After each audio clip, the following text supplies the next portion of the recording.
O momento em que o primeiro humano pisa na superfície de Marte não é o fim da jornada, mas o início de uma corrida desesperada contra o tempo. A verdadeira questão nunca foi se chegaríamos ao planeta vermelho. A pergunta que define o futuro da nossa espécie é: o que acontece nos primeiros 90 dias depois daquele passo monumental? Se você é fascinado pelos mistérios de Marte e quer acompanhar essa jornada, inscreva-se no canal agora e ative as notificações. A euforia do pouso dura apenas o tempo de uma transmissão para a Terra. Imediatamente, a prioridade muda da exploração para a sobrevivência. A tripulação, exausta pela viagem de meses e desorientada pela gravidade de 38%, que permite saltos longos, mas ameaça a densidade óssea, precisa agir como engenheiros de emergência. O módulo de pouso, que funcionou como nave espacial, deve ser transformado em um bunker hermético e funcional. O maior inimigo invisível no mundo marciano não é a falta de oxigênio, mas sim a radiação. A atmosfera rarefeita de dióxido de carbono em Marte não oferece proteção suficiente contra os raios cósmicos galácticos e as tempestades solares. A primeira e mais crucial tarefa é, portanto, inflar e pressurizar o habitat inicial e, mais importante, cobri-lo.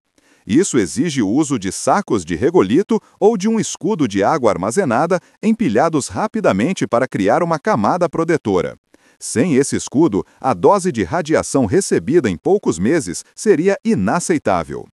Os primeiros passos após a bandeira fincada são dedicados à busca por recursos locais. Os exploradores não são meros turistas espaciais. Eles são geólogos, químicos e mineradores. A missão de longo prazo depende da capacidade de viver da Terra, o conceito conhecido como utilização de recursos in situ. O foco está no gelo subsuperficial. Cientistas prevêem vastas reservas de água congelada logo abaixo da superfície, em regiões específicas do planeta vermelho, essenciais para a produção de água potável, oxigênio respirável e, o mais vital, combustível. Este combustível, gerado a partir da quebra da molécula de água, não é para ir mais longe, mas para voltar para casa. A missão de retorno é o motor de todas as ações iniciais. A tripulação não pode simplesmente esperar pelo próximo foguete de resgate. Eles precisam construir seu próprio estoque de propelente antes que a janela orbital de retorno se feche, o que só acontece a cada 2 anos terrestres. Falhar em gerar combustível suficiente significa ficar preso em Marte por tempo indeterminado. Portanto, os primeiros 90 dias são uma dança tensa entre a manutenção da vida e a preparação para a partida, transformando uma paisagem estéril em uma fábrica de sobrevivência.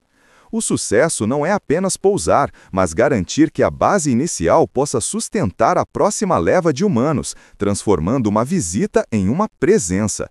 E essa presença, essa primeira base humana, será o ponto de partida para a maior exploração já concebida. Mas antes de olhar para o Monte Olimpo ou para os cânions de vales marineres, eles precisam resolver a questão do poder. A sobrevivência depende de uma fonte de energia que funcione sem a luz solar terrestre. A solução para a energia não poderia vir do Sol distante. A humanidade em Marte aprendeu rapidamente que a dependência da luz estelar é um luxo terrestre. A resposta chegou à superfície do planeta vermelho antes dos próprios colonos, enterrada a metros de profundidade, um reator de fissão compacto. Selado, seguro e operando silenciosamente, ele forneceu o pulso de vida necessário, transformando o local de pouso inicial em uma estação de energia autônoma. Com o poder estabilizado, a prioridade mudou da sobrevivência imediata para a fortificação contra o inimigo invisível, a radiação cósmica e solar, que atravessa implacavelmente a fina atmosfera marciana. A primeira arquitetura permanente no mundo marciano não foi construída, mas sim escavada. Usando a energia recém-descoberta, os robôs e, posteriormente, os astronautas começaram a processar o regolito, a poeira avermelhada e rica em óxido de ferro que cobre o planeta. Esta poeira não era apenas solo, era o material de construção. Prensado, sinterizado e misturado com polímeros produzidos localmente, o regolito se transformou em tijolos densos e escuros, o principal escudo contra a radiação. O assentamento inicial, antes uma coleção de módulos infláveis vulneráveis, começou a desaparecer sob domos semi-enterrados e paredes de 1 metro de espessura. Este processo de terraformação localizada exigiu uma quantidade colossal de energia, mas permitiu a segunda fase da colonização, a produção de recursos in situ. O COA2, que compõe mais de 95% da atmosfera de Marte, tornou-se a matéria-prima mais valiosa. Máquinas robustas, alimentadas pelo reator de fissão, começaram a rachar essas moléculas. O resultado primário era o oxigênio, bombeado para os hábitats pressurizados e armazenado criogenicamente para o retorno à Terra. O subproduto, o monóxido de carbono, era processado para uso como propelente ou material de construção secundário. Mas a verdadeira garantia de longo prazo residia na água. A análise do local de pouso revelou vastos depósitos de gelo subsuperficial, provavelmente restos de oceanos antigos, presos sobre a camada de poeira. O desafio não era encontrar a água, mas extraí-la e purificá-la em escala industrial. Toneladas de gelo marciano, aquecidas pelo calor residual do reator e purificadas por osmose reversa, começaram a encher os tanques de armazenamento. A água, não apenas vital para a bebida e a hidroponia, era também a chave para o futuro, a base para o hidrogênio e, portanto, o combustível para as missões de exploração de longo alcance. A base, agora estável, blindada e abastecida, deixou de ser um acampamento de sobrevivência para se tornar uma plataforma de lançamento. Os humanos tinham resolvido a equação da energia e da matéria-prima. Agora, eles podiam olhar para o horizonte. Mas a estabilidade física não garante a sustentabilidade humana. A vida sob 38% da gravidade terrestre, o isolamento psicológico no silêncio do planeta vermelho e a pressão constante de ser o primeiro ponto de apoio da humanidade, esses são os próximos desafios que determinarão se Marte será apenas uma visita ou um lar. E a primeira grande expedição, a jornada para Valles Marineris, está prestes a testar a própria estrutura da existência marciana. A gravidade de 38% não é mais uma curiosidade física, mas o novo normal. Os primeiros meses de euforia, onde cada passo era um salto e a força era multiplicada, deram lugar a uma realidade mais austera. O corpo humano começa a cobrar seu preço. A perda óssea, a atrofia muscular e a constante readaptação cardiovascular são os novos inimigos silenciosos. Marte é um mundo que aceita a mente humana, mas tenta desmantelar sua biologia. Para combater essa degeneração, a rotina de exercícios é brutal e obrigatória, projetada para simular a pressão terrestre. É uma luta diária contra a entropia física, travada em ginásios selados, onde o suor marciano escorre sob um céu artificial. A estabilidade da colônia depende tanto da integridade dos reatores quanto da densidade óssea de seus habitantes. A expedição para Valles Marineris é a prova de fogo desta nova existência. Este cânion, que é 4 vezes mais profundo e 10 vezes mais longo que o Grand Canyon, exige mais do que apenas máquinas robustas. Exige autossuficiência móvel em uma escala nunca antes tentada. Os rovers pressurizados, verdadeiros habitats sobre rodas, precisam sustentar a vida por meses, longe de qualquer apoio da base principal. A logística é dominada pelo espectro da radiação. Embora a atmosfera rarefeita de dióxido de carbono não ofereça proteção significativa, a topografia oferece. A tripulação deve calcular suas rotas para maximizar o uso de formações rochosas e encostas como escudos naturais contra as partículas solares e cósmicas. A exploração de Marte se torna fundamentalmente uma ciência de sombra. Mas o desafio mais sutil e potencialmente o mais perigoso é o tempo. Eles vivem em sols, não em dias terrestres, uma quebra de ritmo que acentua a distância. A pequena diferença de 39 minutos entre o dia marciano e o terrestre é suficiente para desorientar o relógio biológico e psicológico. uma microsociedade de elite confinada, onde cada erro, cada tensão interpessoal é amplificado pelo eco do silêncio marciano. A Terra é uma esfera azul distante, uma lembrança, não uma realidade diária. Essa jornada para o interior do planeta vermelho não busca apenas água congelada ou minerais raros. Ela busca a topografia ideal para a próxima fase da habitação humana. A radiação implacável na superfície de Marte força a humanidade a olhar para baixo. As futuras cidades não serão cúpulas de vidro, mas sim complexos subterrâneos, escavados em cavernas de lava ou construídos sobre metros de rególito compactado. O planeta oferece seu próprio escudo, e a missão é encontrar onde esse escudo é mais forte. Enquanto o comboio se aprofunda nos abismos do cânion marciano, a ciência de superfície dá lugar à geologia abissal. E é lá, nas paredes escarpadas que guardam 4 bilhões de anos de história de Marte, que a humanidade fará uma descoberta que pode redefinir não apenas a nossa permanência, mas a própria natureza da vida neste mundo. A busca por água aprisionada revelará algo muito mais complexo, algo que desafia todas as expectativas sobre o passado biológico do planeta vermelho. A perfuração no cânion marciano não é apenas uma escavação, é uma penetração na cronologia geológica. O regolito compactado cede apenas sobre força extrema, e a pressão nas profundezas do abismo desafia os limites estruturais dos equipamentos. É uma luta silenciosa contra a inércia de 4 bilhões de anos. A sonda, finalmente, atinge a camada de gelo de água aprisionada que a equipe tanto procurava. Mas a amostra que retorna à câmara de análise não é a massa cristalina e pura esperada.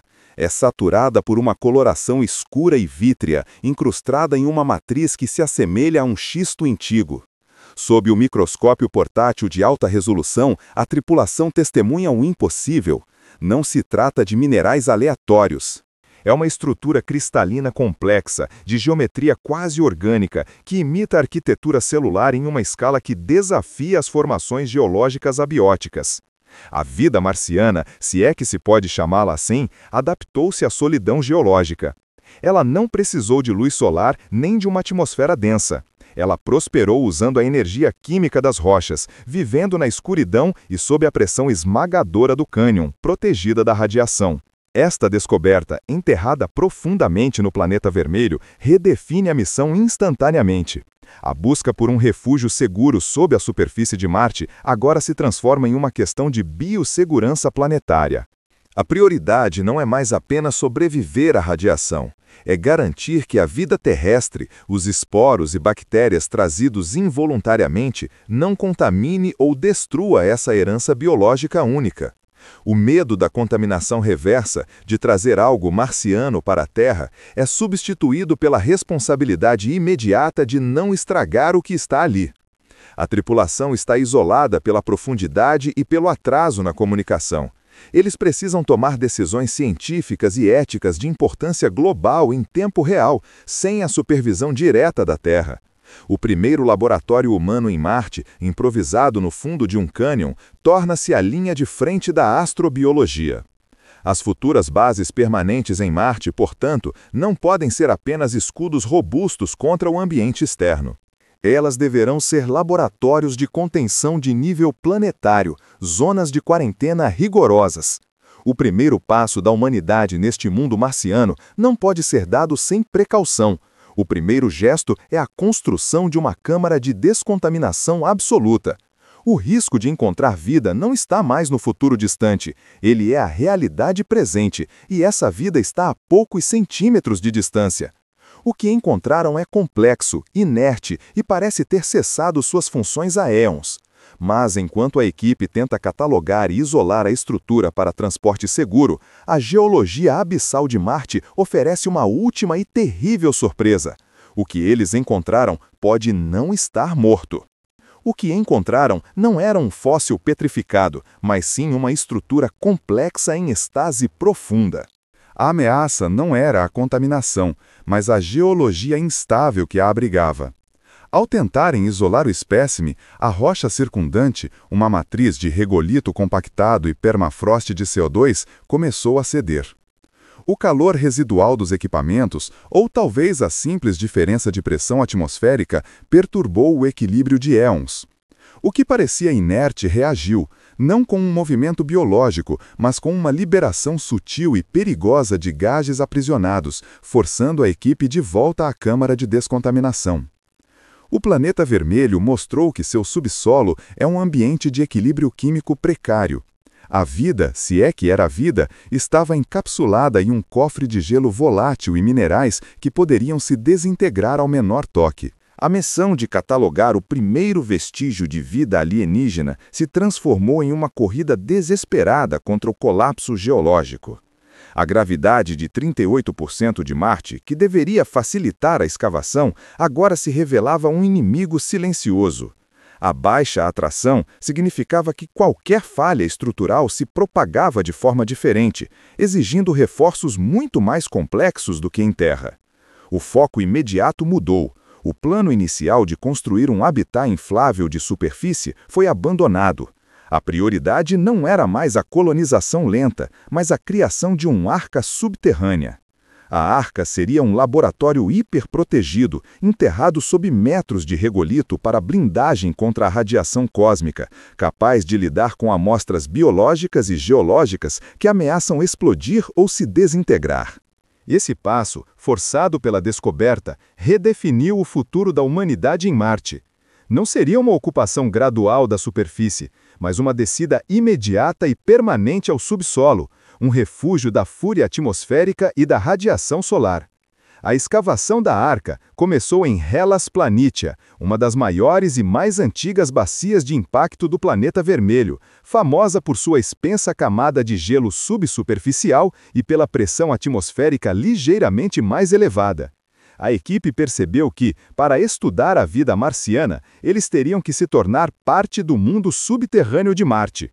Enquanto as brocas perfuravam o solo congelado, buscando a profundidade necessária para a segurança e isolamento do laboratório principal, os sismógrafos registraram um aumento nos tremores. Marte é considerado geologicamente morto, mas os dados mostravam o contrário. Não eram grandes terremotos, mas uma série constante de maremotos de baixa intensidade, originados a profundidades que indicavam mais do que apenas o reajuste do regolito. A arca estava sendo construída para proteger o que encontraram, mas a instabilidade crescente sugeria que o que encontraram era apenas um sintoma. A Terra enviou seus filhos para um mundo adormecido, mas, ao cavarem fundo demais, a humanidade poderia ter despertado algo muito maior que um espécime biológico. O registro sísmico revelava uma vasta câmara de magma ou água quente, não a milhões de anos-luz de distância, mas a apenas 50 quilômetros abaixo da superfície de Marte, indicando que o coração do planeta vermelho ainda batia. O choque dessa revelação foi profundo. Marte não era um cemitério geológico, condenado ao silêncio eterno. A vasta câmara revelada, aquecida pela pressão e atividade interna, reescreveu o manual da colonização. Essa massa subsuperficial, fosse água supercrítica ou magma borbulhante, representava energia e recurso hídrico em escala planetária. A humanidade, que lutava para extrair gelo dos polos ou do Hellas Planitia, agora tinha um oceano fervente sob seus pés. O desafio não era encontrar água ou energia, mas sim gerenciá-las antes que explodissem. Os engenheiros da missão Arca tiveram que abandonar os planos iniciais de contenção sísmica e rapidamente pivotar para a conversão de energia. Eles começaram a perfurar poços secundários, não para investigar a ameaça, mas para liberar a pressão geotérmica controladamente, transformando o risco em uma usina de força. A eletricidade gerada por esse coração reativado de Marte superou em 10 vezes a capacidade de todos os reatores de fissão que trouxeram da Terra. Pela primeira vez, os assentamentos em Marte podiam operar com uma margem de segurança energética, finalmente livres das restrições de painéis solares e baterias nucleares. O planeta vermelho estava sendo forçado a se tornar o fornecedor de sua própria colonização. Mas a exploração dessa fonte de energia veio com um preço. Cada megawatt extraído aumentava a instabilidade. A superfície de Marte, antes um deserto estático, agora vivia sob a ameaça constante de um vulcanismo incipiente. A colonização não estava mais apenas combatendo a natureza externa da radiação e da baixa gravidade, estava domando a natureza interna do mundo marciano. Enquanto a engenharia se concentrava em canalizar a folha do planeta, a equipe de biólogos e geólogos insistiam que era preciso descer. A Câmara não era apenas um reservatório de recursos, era um ecossistema potencial, um nicho protegido da radiação e do frio por bilhões de anos. A atividade sísmica não era apenas calor, eram perturbações em um ambiente que, talvez, sustentasse a vida nativa. Os primeiros passos da humanidade em Marte estavam prestes a se tornar os primeiros passos sob Marte. A cápsula de descida, reforçada para suportar as temperaturas e pressões extremas da interface magma-água, estava sendo preparada no poço principal. Eles estavam prestes a mergulhar no que era, essencialmente, o ventre do planeta vermelho, para descobrir se o que despertaram era apenas energia geotérmica ou a evidência de uma forma de vida que nunca realmente desapareceu e que agora reagia à invasão humana. O que encontrariam a 50 quilômetros de profundidade definiria se Marte seria nossa nova casa ou nosso túmulo geológico. A descida não era uma queda livre, mas uma batalha contra a própria geologia de Marte. A cápsula, apelidada de Nautilus, atravessava camadas de peridotito e basalto alterado, rochas que datavam da formação do planeta vermelho. A cada quilômetro, a temperatura aumentava exponencialmente e a pressão externa ameaçava comprometer até mesmo as ligas de titânio mais avançadas. A 30 quilômetros sob a superfície de Marte, a radiação cósmica da superfície era uma memória distante, substituída por um silêncio opressor. Mas esse silêncio era enganoso. Os sensores de ultrassom detectavam uma densidade anômala no manto, sugerindo não apenas a presença de água supercrítica, mas de bolsões estáveis, isolados termicamente. Ao atingirem a marca dos 48 quilômetros, onde o sensor de calor previa o caos borbulhante da interface magma-água, os exploradores encontraram algo diferente. Não era vapor desordenado ou lava fluindo caoticamente. Era uma câmara hidrotérmica estável, isolada por estruturas geológicas que pareciam ter sido não erodidas, mas moldadas. O sistema sísmico que perturbava a região de Hellas Planitia não era um tremor aleatório, era a reverberação de um ciclo de aquecimento e resfriamento incrivelmente eficiente e localizado. A implicação para a futura colonização do planeta vermelho era monumental. A energia geotérmica em Marte, antes teorizada, agora era uma realidade explorável, capaz de sustentar cidades inteiras. Mas essa estabilidade subterrânea levantava a questão mais urgente. O que ou quem estava mantendo esse equilíbrio? Os dados espectrais do Nautilus começaram a retornar assinaturas orgânicas complexas.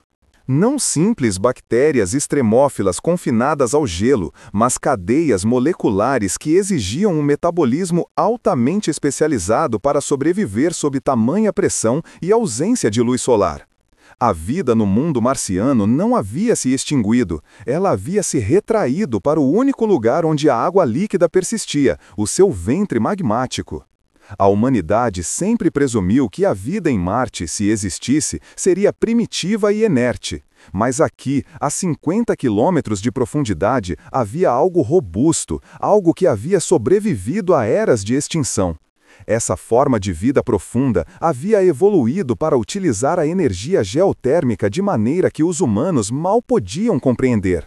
A transmissão final do Nautilus, antes que a pressão ou alguma interferência desconhecida cortasse o sinal, não era de vídeo, era de áudio, um som rítmico, profundo, que não se assemelhava a nenhum ruído geológico conhecido.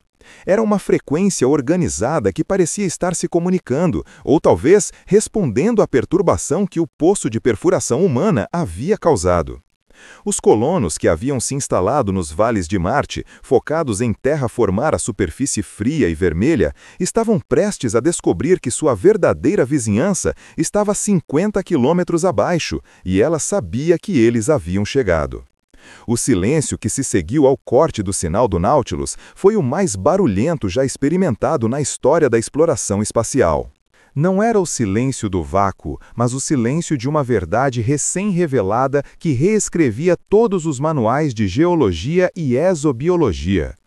Os 50 quilômetros de rocha basáltica e gelo seco que separavam os colonos daquela frequência organizada transformaram-se instantaneamente na maior barreira e, paradoxalmente, no destino mais urgente.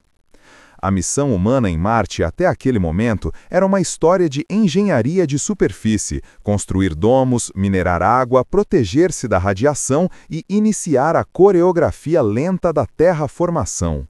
Mas o som profundo desmantelou essa narrativa. O planeta vermelho não era uma tela vazia esperando pela tinta humana. Era um corpo ativo, com sua própria pulsação e agora com sua própria voz.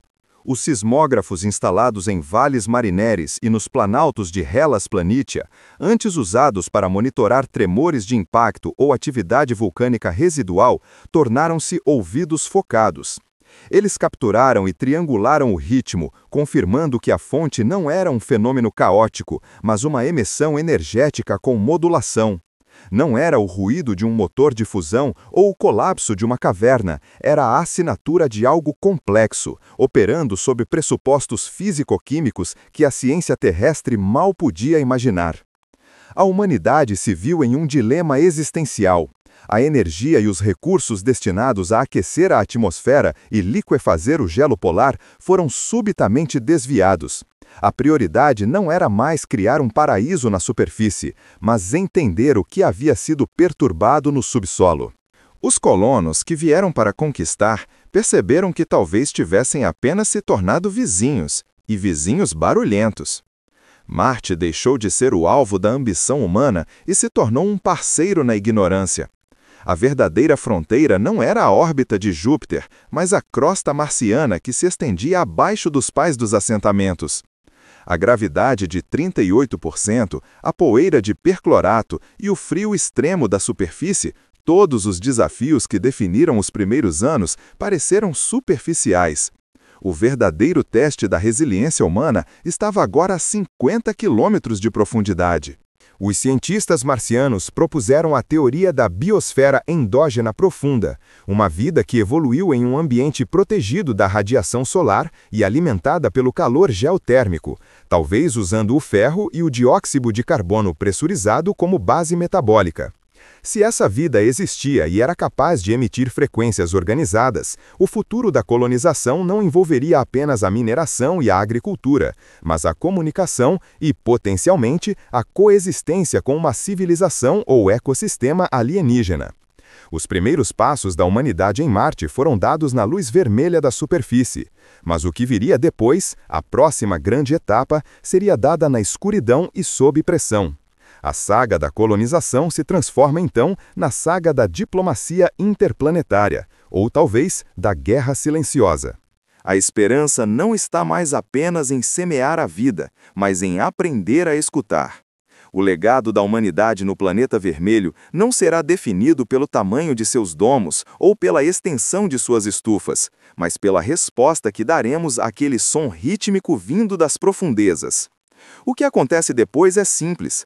A humanidade deve decidir se veio a Marte para forjar um novo mundo à sua imagem ou para humildemente participar de um mundo que já estava vivo. A Terra nos enviou para encontrar um futuro. Marte nos deu um mistério, e esse mistério é o nosso novo lar.